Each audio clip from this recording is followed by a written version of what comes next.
everybody. So that was me. I'm not sure that you can see any kind of difference at all. I'm not sure I can see any kind of difference at all. But I know I'm getting smaller because people are telling me that they are noticing the difference. I'm feeling stronger. I can do more. I can run longer distances. And that's just great news for me. I'm very excited. I am registering for a 5K and I'm also registering for the 10K. I'm registering for the, what is it, pink, it's a breast cancer 5K. I don't know what it's called, ICWI Pink Run.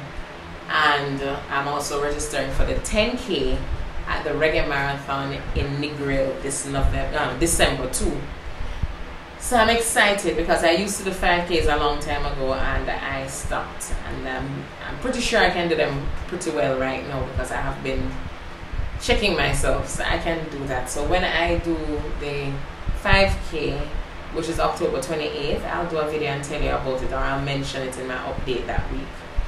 So in terms of results for this week, so here I am now at 189.6 pounds. Saturday morning I was at 189.6 pounds and my waist is still around 37, 36 and a half, 37, somewhere there.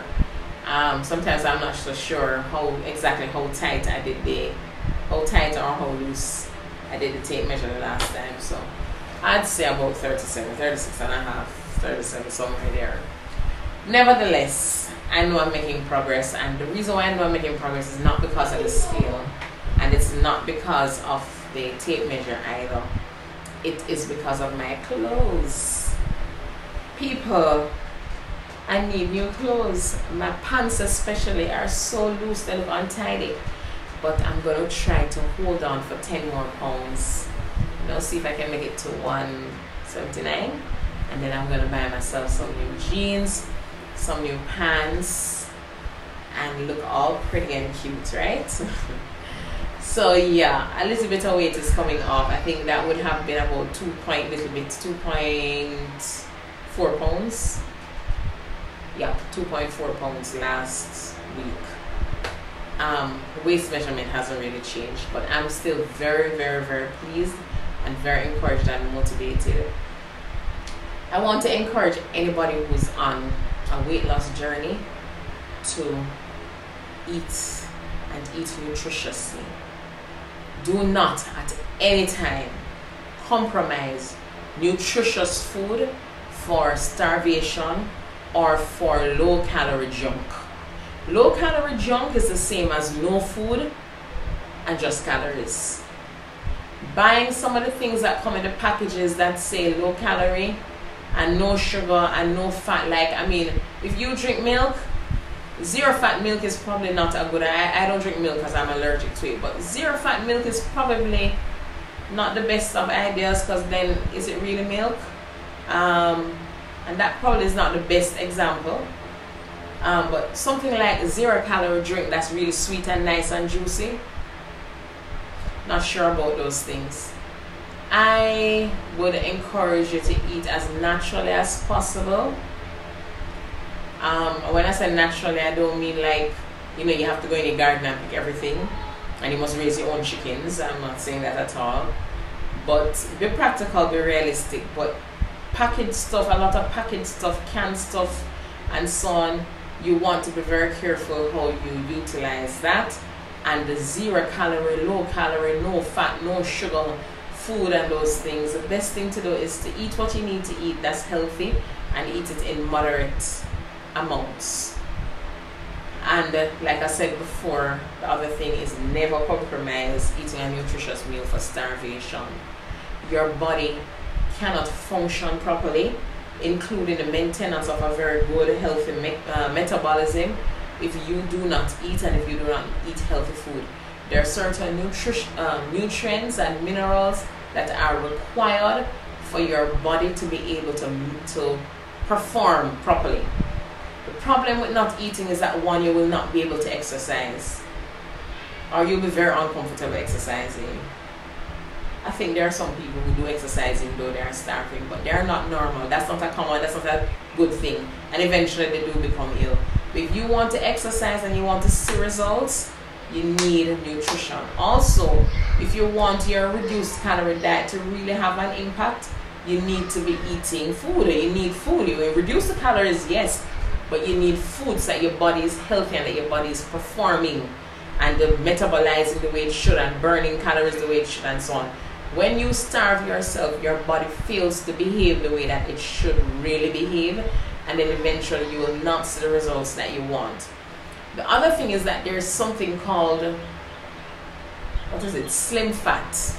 So you can be a slim person with very little muscle and primarily fat in your body because of lack of exercise and lack of muscle and muscle toning, and you need the food in order to build the muscles. When you are that way and when you allow that to happen to yourself, it makes it a little bit more likely that as you age, you will not look very good and you will not feel very good as you age, because the older you get is the more your body needs those muscles to, one, keep your structure and keep your shape looking, you know, like you're still functional, and also you will need those muscles to keep your body strong and to be able to do things like climb stairs, lift bags and so on, and to keep your balance. If you were to trip over something, you don't want to trip as you get older. I'm getting older, I'm over 40 now. You trip over something and you can't even catch yourself back up, you just fall down, and then we have broken hips and broken this and broken that. And everybody knows women, as we get older, we have osteoporosis and all these kinds of things to think about. So I'm encouraging every woman who's out there struggling with the weight issues. I know it is a great temptation to want to starve yourself to see results, but it's going to last for a very short time, and it's going to backfire on you by messing up your metabolism and also by allowing you to regain that weight so easily. You don't have to do anything major to regain that weight. You don't have to eat like thousands of calories per day to regain that weight. It will come back very quickly, and it very often is worse than you were. You end up worse off than you were before. Also, you end up losing your muscle mass, which is an extremely important part of how you are going to progress in the whole weight loss journey, and how you're going to progress as you age, you know. So I just want to encourage everybody on that. If you don't know what to do in terms of exercise, look online. When you're doing the Google search, you can put your age bracket in there. You can put whatever stage you think you're at as a part of the search. So strength training or weight training exercises for women over 60 years old, or for overweight persons, or, you know, workout plan for somebody who workout plan for beginner, or for women over 40 or whatever it is. Do a search, and then I can recommend fitnessblender.com, and I can recommend the Body Project, and then other than that, you can go on YouTube and the searches as well, and you'll find so many things. If you prefer dancing to strength training or to regular aerobics, search for that 10-minute dance workout. I found so many of those and I like them, and they help me to get warmed up in the morning. Sometimes when I really don't feel like moving and I don't feel like doing my workout, I'll do that.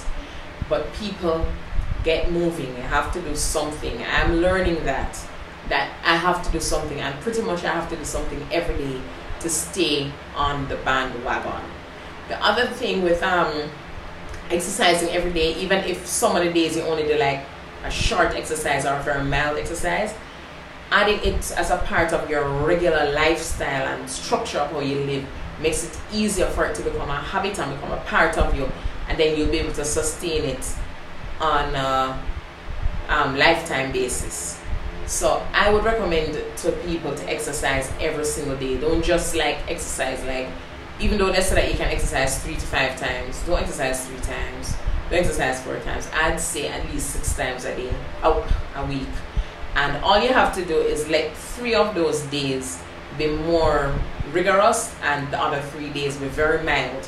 Like, for example, just going for a leisurely walk, or doing a little dance aerobics in front of a TV that you enjoy, or walking on the spot in front of a show. Like, let's say that you're one of those people who must watch the news every evening, or you have a mini series that you always watch, or some people watch soap operas, or whatever it is that you watch. I don't recommend soap operas, but if you do watch soap operas, or whatever it is, things that take up a lot of your time and encourage you to be a couch potato, turn those things around for your advantage and for the advantage of your health. You're watching the show, while you're watching it, you're up and you can just do this. It doesn't really do anything much to you. But after some time, you will feel the difference. Right? So, those are the things that I want to share to encourage us.